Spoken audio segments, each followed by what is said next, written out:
Hello ವೀಕ್ಷಕರೇ, welcome back to my channel ಅಮ್ಮ ಮಗಳ ಡೈಲಿ ಲೈಫ್. ಇವತ್ತು ನಾವು ಮಟನ್ ಗ್ರೇವಿನ ಹೇಗೆ ಮಾಡೋದು ಅಂತ ನೋಡ್ಕೊಳ್ಳೋಣ. ತುಂಬ ಈಸಿ ಆ್ಯಂಡ್ ಸಿಂಪಲ್ ರೆಸಿಪಿ.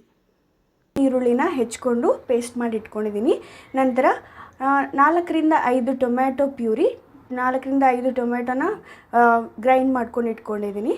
ನಂತರ ಶುಂಠಿ ಬೆಳ್ಳುಳ್ಳಿ ಪೇಸ್ಟ್, ಉಪ್ಪು, ತುಪ್ಪ, ಜೀರಿಗೆ ಪುಡಿ 4ರಿಂದ 5 ಚಮಚ, ಕೊತ್ತಂಬರಿ ಪುಡಿ 4ರಿಂದ 5 ಚಮಚ, ಗರಂ ಮಸಾಲ ಪುಡಿ 4ರಿಂದ 5 ಚಮಚ, ಮೀಟ್ ಮಸಾಲ ನಾನು ಎವರೆಸ್ಟ್ ಮೀಟ್ ಮಸಾಲ ತೊಗೊಂಡಿದ್ದೀನಿ. ನೀವು ಯಾವ್ದು ಬೇಕಾದರೂ ಕಂಪ್ನಿದು ಯೂಸ್ ಮಾಡ್ಬೋದು. ಖಾರದ ಪುಡಿ, ಅಚ್ಚ ಖಾರದ ಪುಡಿ ತೊಗೊಂಡಿದ್ದೀನಿ 1ರಿಂದ 2 ಸ್ಪೂನಷ್ಟು. ನಂತರ ಕೊತ್ತಂಬರಿ ಸೊಪ್ಪು. ಇದು ಮಟನ್ನ ಬೇಯಿಸ್ಕೊಂಡಿರುವಂತಹ ನೀರು. ಇದು ನಾವು ನೀರಿನ ಬದಲಾಗಿ ಈ ನೀರನ್ನು ಉಪಯೋಗಿಸ್ತೀವಿ. ನಂತರ ನಾನು 2 kg ಆಗೋಷ್ಟು ಮಟನ್ನ ತೊಗೊಂಡಿದ್ದೀನಿ. 2 kg ಆಗೋಷ್ಟು ಮಟನ್ಗೆ ಸ್ವಲ್ಪ ಅರಿಶಿಣ, 1 ಚಮಚದಷ್ಟು ಅರಿಶಿಣ, ನಂತರ ಉಪ್ಪನ್ನು ಹಾಕಿ ಬೇಯಿಸ್ಕೊಂಡಿದ್ದೀನಿ. ನೀವು ಇದೇ ಥರ ಬೇಯಿಸ್ಕೊಂಡು ಇಟ್ಕೊಂಡ್ಬಿಟ್ರೆ ನಿಮಗೆ ಮಾಡೋದಕ್ಕೆ ಬೇಗ ತುಂಬ ಈಸಿಯಾಗಿ ಬೇಗನೆ ಮಾಡ್ಬೋದು. ಈಗ ಮಟನ್ ಗ್ರೇವಿನ ಮಾಡೋಣ. ಮೊದಲಿಗೆ ನಾನು ಕಡಾಯಿನ ಇಟ್ಕೊಂಡಿದ್ದೀನಿ. ಕಡಾಯಿನ ಬಿಸಿ ಮಾಡ್ಕೊಳ್ಳಿ. ಕಡಾಯಿ ಬಿಸಿ ಆಗ್ತಾ ಇದೆ. ನಂತರ ಇದಕ್ಕೆ 4ರಿಂದ 5 ಚಮಚದಷ್ಟು ಎಣ್ಣೆನ ಹಾಕ್ಕೊಳ್ತಾ ಇದ್ದೀನಿ.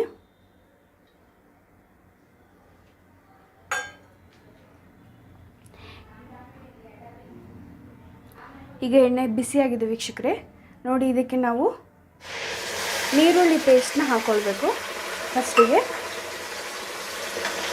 ನೀರುಳ್ಳಿ ಪೇಸ್ಟು ಚೆನ್ನಾಗಿ ಎಣ್ಣೆಯಲ್ಲಿ ಹುರ್ಕೊಳ್ಬೇಕು ನಾವು.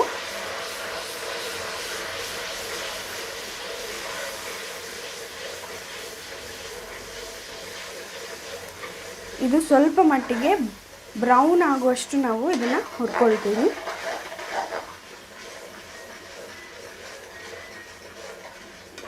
ಇದೇ ರೀತಿ ನೀರುಳ್ಳಿ ಪೇಸ್ಟಿಗೆ ನಾವು ಒಂದು ಸ್ವಲ್ಪ ಉಪ್ಪನ್ನು ಬೆರೆಸ್ಕೊಳ್ಳೋಣ. ಅದರಿಂದಾಗಿ ಬೇಗನೆ ಬ್ರೌನ್ ಆಗುತ್ತೆ ನೀರುಳ್ಳಿ.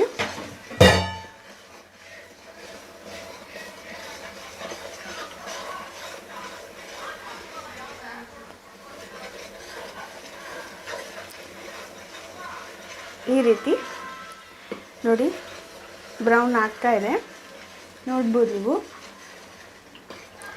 ಈ ರೀತಿಯಾಗಿ ನಾವು ನೀರುಳ್ಳಿನ ಬೇಯಿಸ್ಕೊಳ್ಬೇಕು ಎಣ್ಣೆಯಲ್ಲಿ. ಎಣ್ಣೆ ನೀವು ತುಂಬ ಎಣ್ಣೆ ಉಪಯೋಗಿಸಲ್ಲ ಅನ್ನೋರು ಸ್ವಲ್ಪ ಕಡಿಮೆ ಎಣ್ಣೆ ಕೂಡ ಉಪಯೋಗಿಸ್ಬೋದು. ಇದಕ್ಕೆ ನಾನೀಗ ನಾವು ಇಟ್ಕೊಂಡಿರೋಂತಹ ಶುಂಠಿ ಬೆಳ್ಳುಳ್ಳಿ ಪೇಸ್ಟನ್ನು ಹಾಕ್ಕೊಳ್ತಾ ಇದ್ದೀನಿ.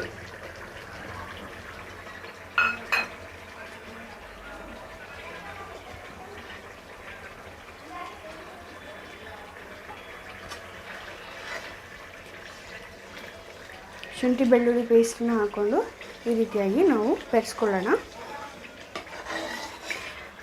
ನೋಡಿ ವೀಕ್ಷಕರೇ, ಇದು ತುಂಬಾ ರುಚಿಯಾಗುತ್ತೆ. ಬೇಗನೆ ಮಾಡ್ಬೋದು. ತುಂಬ ಇಂಗ್ರೀಡಿಯೆಂಟ್ ಕೂಡ ನಾವು ಉಪಯೋಗಿಸ್ಬೇಕು ಅಂತ ಇಲ್ಲ. ಮನೇಲಿರುವಂತಹ ಇಂಗ್ರೀಡಿಯೆಂಟಿಂದನೇ ತುಂಬ ಬೇಗನೆ ಮಾಡ್ಕೊಳ್ಬೋದು.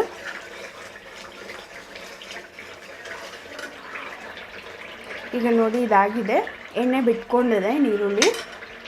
ಇದಕ್ಕೆ ನಾವು ಇಟ್ಕೊಂಡಿರುವಂತಹ ಟೊಮೆಟೊ ಪ್ಯೂರಿನ ಬೆರೆಸ್ತಾ ಇದ್ದೀನಿ.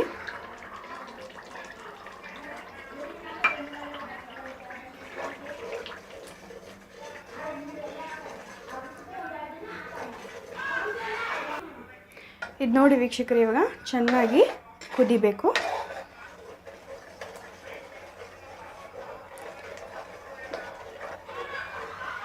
ಈ ಟೊಮೆಟೊ ಪ್ಯೂರಿ ಎಣ್ಣೆನ ಬಿಟ್ಕೊಳ್ಳೋವರೆಗೂ ನಾವು ಇದನ್ನು ಚೆನ್ನಾಗಿ ಈ ರೀತಿಯಾಗಿ ಹುರ್ಕೊಳ್ಬೇಕು.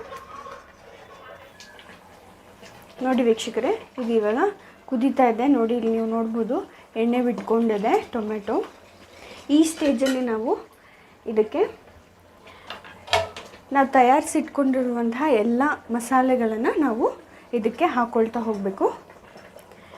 ಫಸ್ಟಿಗೆ ನಾನು ಜೀರಿಗೆ ಪುಡಿನ ಬೆರೆಸ್ಕೊಳ್ತಾ ಇದ್ದೀನಿ. ನೀವು ನೋಡ್ಬೋದು. ನಂತರ ಕೊತ್ತಂಬರಿ ಪುಡಿ, ಖಾರದ ಪುಡಿ,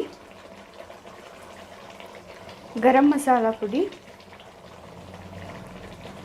ನಂತರ ಇದು ಮೀಟ್ ಮಸಾಲ. ಇದಿಷ್ಟನ್ನು ನಾವು ಬೆರೆಸ್ಕೊಳ್ಬೇಕು. ನಂತರ ಗ್ಯಾಸ್ ಸ್ಟವ್ನ ಮೀಡಿಯಮ್ನಲ್ಲಿಟ್ಟು ಚೆನ್ನಾಗಿ ಈ ಮಸಾಲೆಗಳನ್ನ ನೀವು ಕಲಿಸ್ಕೋಬೇಕು.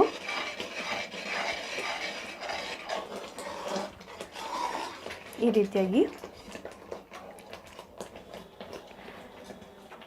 ಗ್ಯಾಸ್ ಸ್ಟವ್ನ ಮೀಡಿಯಮ್ನಲ್ಲಿಡಿ. ಈ ಸ್ಟೇಜ್ನಲ್ಲೇ ನಾವು ಇಟ್ಕೊಂಡಿರುವಂಥ ಮಟನ್, ರೆಡಿ ಮಾಡಿ ಇಟ್ಕೊಂಡಿರುವಂಥ ಮಟನ್ 2 kg ಅದನ್ನು ಹಾಕ್ಕೊಳ್ತಾ ಇದ್ದೀನಿ.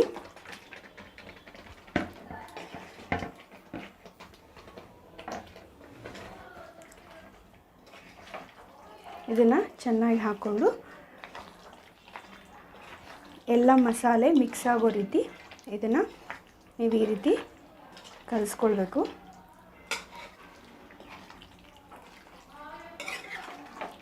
ನಾವು ಆಲ್ರೆಡಿ ಮಟನ್ಗೆ ಉಪ್ಪು ಹಾಕಿರೋದ್ರಿಂದ ನಾವು ಉಪ್ಪಿನ ಬಗ್ಗೆ ತುಂಬ ತಲೆ ಕೆಡಿಸ್ಕೊಳ್ಳೋವಂಥ ಅವಶ್ಯಕತೆ ಇಲ್ಲ.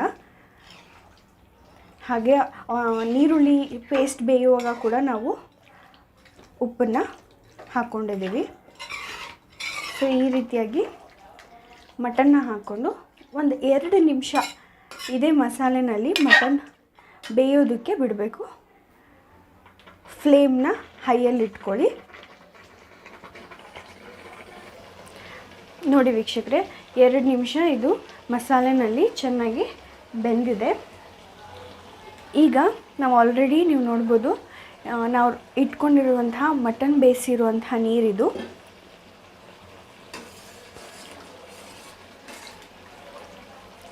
ಈ ನೀರನ್ನು ನಾನು ಗ್ರೇವಿಗೆ ಆ್ಯಡ್ ಮಾಡ್ಕೊಳ್ತಾ ಇದ್ದೀನಿ. ನೀವು ಪೂರಾ ಆ್ಯಡ್ ಮಾಡ್ಕೊಳ್ಬೇಕು ಅಂತೇನಿಲ್ಲ.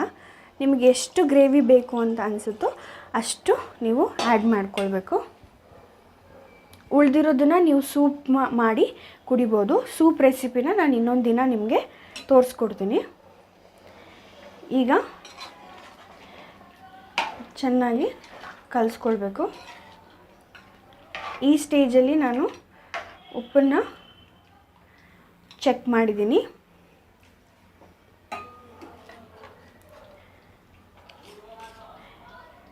ಇದಕ್ಕೆ ನಾನು 2 ಟೇಬಲ್ ಸ್ಪೂನಷ್ಟು ಉಪ್ಪನ್ನು ಹಾಕ್ತಾಯಿದ್ದೀನಿ.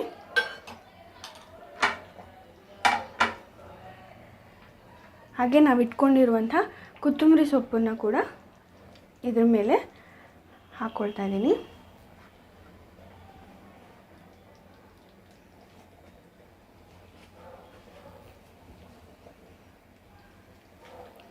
ಈಗ ಇದಕ್ಕೊಂದು ಸ್ಟಿರ್ ಕೊಡಿ, ಚೆನ್ನಾಗಿ ಕಲಿಸ್ಕೊಳ್ಳಿ.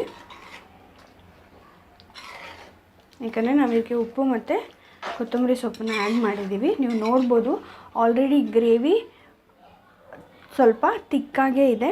ಸೊ ನಿಮಗಿನ್ನೂ ಸ್ವಲ್ಪ ತೆಳುವಾದ ಗ್ರೇವಿ ಬೇಕು ಅಂತ ಹೇಳಿದ್ರೆ ನೀವು ಇನ್ನೊಂದು ಸ್ವಲ್ಪ ಮಟನ್ ನೀರನ್ನ ಉಪಯೋಗಿಸ್ಬೋದು.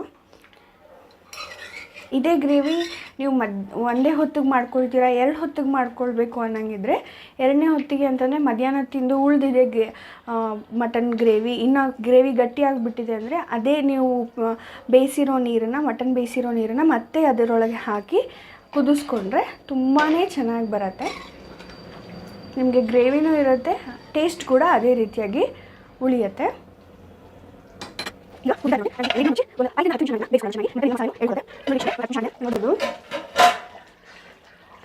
ಮಟನ್ ಗ್ರೇವಿ ತುಂಬಾ ಎಣ್ಣೆ ಎಲ್ಲ ಬಿಟ್ಕೊಂಡು ಚೆನ್ನಾಗಿ ಮಸಾಲೆನ ಎಳ್ಕೊಂಡು ರೆಡಿಯಾಗಿದೆ. ಈ ಸ್ಟೇಜಲ್ಲಿ ನಾವು ಇಟ್ಕೊಂಡಿರುವಂಥ ತುಪ್ಪನ ಹಾಕ್ಕೋಬೋದು.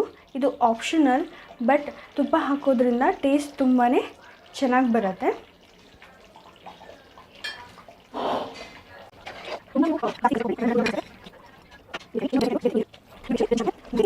ರೆಡಿಯಾಗಿದೆ.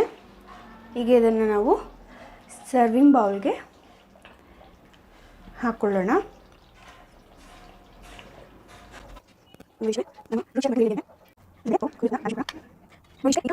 ರುಚಿಯಾದ ಮಟನ್ ಗ್ರೇವಿ, ಟೇಸ್ಟಿಯಾದಂತಹ ಮಟನ್ ಗ್ರೇವಿ ರೆಡಿಯಾಗಿದೆ. ನೀವು ಕೂಡ ನಿಮ್ಮ ಮನೆಯಲ್ಲಿ ಇದನ್ನು ಟ್ರೈ ಮಾಡಿ.